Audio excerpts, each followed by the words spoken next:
Hi everyone, welcome back to Tutorials by David, and in this video I will show you how to use Crypto.com in Canada. Using Crypto.com in Canada is quite simple and flexible. You want to start by downloading the Crypto.com app, signing up, and completing your ID verification.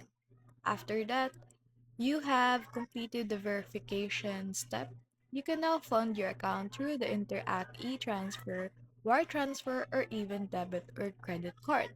Then buy Bitcoin, Ethereum, or other supported coin directly in the app.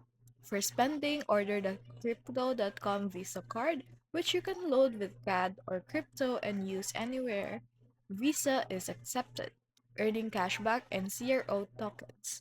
If you need cash, withdraw funds back to your Canadian bank via e-transfer. It usually takes 1 to 2 business days.